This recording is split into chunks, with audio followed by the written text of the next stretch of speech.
Hey guys, Quentin from Fanjoy.com, sitting here with the HTC EVO 4G LTE. I'm sure you guys have heard a lot about this device, and we have it in our possession for review. So here's the box really quick. This box was made out of nothing but soy ink and recyclable material, so it's a green experience, sort of like what they did with the original EVO, except it looks a lot nicer than that. And I don't know what the the EVO 4Gs had, like a lunchbox type of lunch carton type of look to it, but this one looks very nice, and it would look nice up against, I don't know if you display your boxes probably, but if you do, it will look nice like that.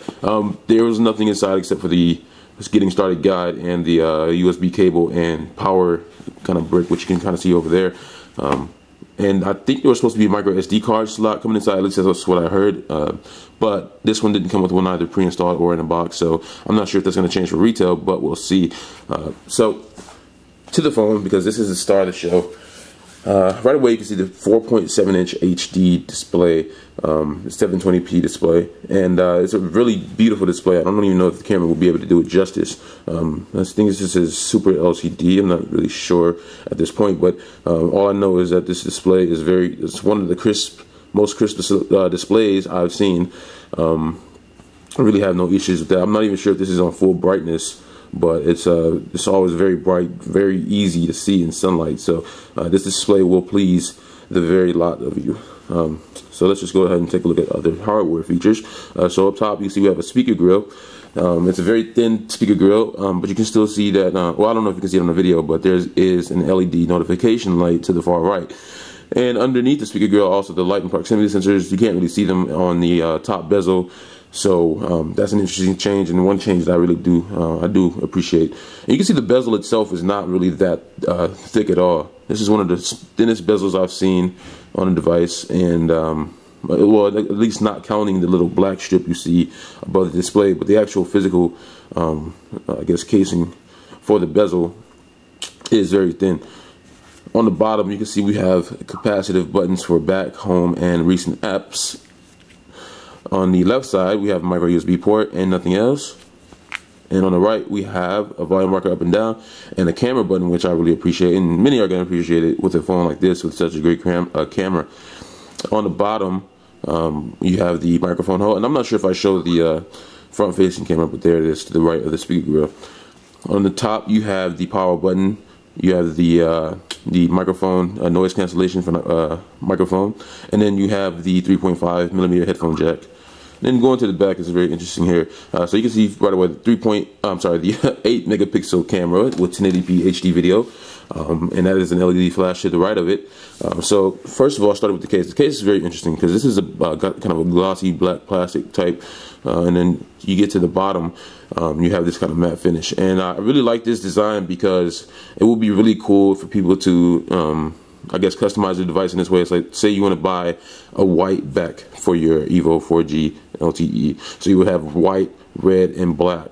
That would be a really nice color scheme in my opinion. So that would be really interesting from a customization standpoint. We're not sure what accessory makers are going to do as far as back plates yet, but hopefully in the near future we see more of that. But you can see these two sections are separated by the kickstand that the EVO 4G made so I guess so prominent in the mobile world, or you know, everyone wants one, and I don't see why you wouldn't. It really doesn't get in the way. This one is a lot thinner than it was on the EVO 4G, and it is also a lot sturdier. So trying to get the you have to kind of get your finger under that little slit there. It's kind of, the gap is small, so if you don't have fingernails, it might be tough for you to get that open every time on a first try, but it comes off fairly easily, and it stays in place. It's really sturdy and really stiff, so that's a good thing, because EVO 4G, after a while, its kickstand would get flimsy, and sometimes it would just fall, and it wasn't really that great. But this one, it feels like it's going to stay up over time. I can't really say for sure yet, so go ahead and put that back down. Underneath the cover, I forgot to mention, we don't have anything but the micro SD card slot, so no removable battery, but there's the removable I guess part of the case. Alright, to the software side, HTC Sense 4.0 and Android 4.0, of course. So I have to do this kind of with one hand. I can use two actually, just don't want to knock the camera over. Let's go back to the home screen. So pretty much everything you can expect from Sense 4.0. It's a lot faster now than it was, you know, pre 4.0, 3.6, and 3.0. and all that stuff. You can see Sprint's footprint on this device is very minimal. You have the voicemail icon on the home screen. All these other icons are the apps I've downloaded. Forgot to disable the automatic widget feature in the Google Play Store. But back to Sprint and their customization. You have Wallet, voicemail. You also have Sprint Zone and Sprint Hotspot. And that is it pretty much for Sprint. So very small footprint. I really appreciate that. They're one of the best carriers when it comes to not overloading their devices with just tons of apps. So really appreciate that from Sprint. And HTC have a few of their own, of course, and they're all part of the Sense experience. So you can see FM radio, media share, just all sorts of apps used to make your Android smartphone experience that much better. And there's also the media link feature, which is not, it's actually not an app in the app tray. It's a feature in the in the settings menu. So Media Link HD. I don't have one right now, so hopefully I can get a review into that pretty soon. But it does have Media Link capabilities. Inside is a 1.4, I want to say 1.4 or 1.5 gigahertz Qualcomm's S4 processor. That's a dual core processor, but despite being dual core, everyone wants the quad core, Tegra 3 and whatnot, but dual core really is not bad, especially on the Sense device. Sense 4.0 devices. Actually, it's one of the smoothest phones I've used, if not the smoothest. And I'm not sure if a lot of that has to do with hardware, or most of that is due to the software, but either way, you get a really smooth experience. Just launching apps and moving around the home screen is so fluid. So very nice experience there. You also have still have skins and themes you can customize. So if we go to the settings menu and personalize, so you can see we have scenes, so Sprint scenes. Scenes will pretty much change your wallpaper, some apps on, like the order of apps on the home screen, and things like that. Skins will actually change the look and feel of the overall UI. So let's go ahead and show you guys how you can do that and see what we have here, because I really haven't seen all the skins yet. So we have HTC, the current one, matte. It's kind of a matte, fracture, infinite.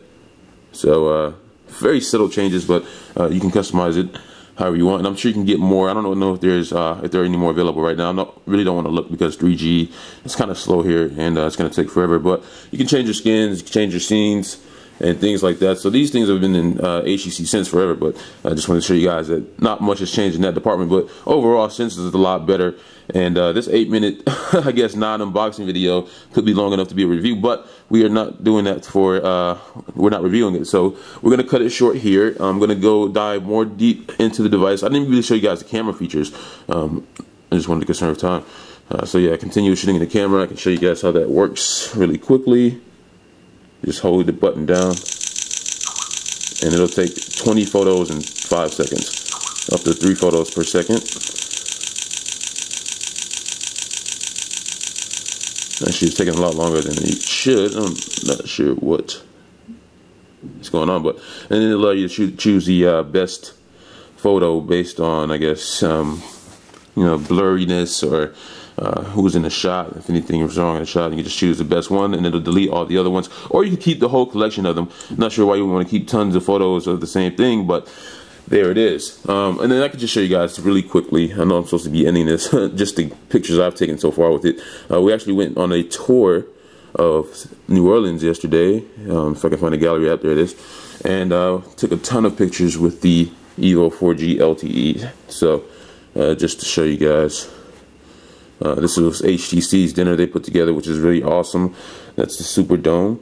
A lot of shots of cemeteries. I guess cemeteries are a big deal down here. They're really interesting. A lot of them, or most of them actually, I think there was only one underground cemetery, but most of them have tombs above ground. So that's a very interesting little thing about New Orleans.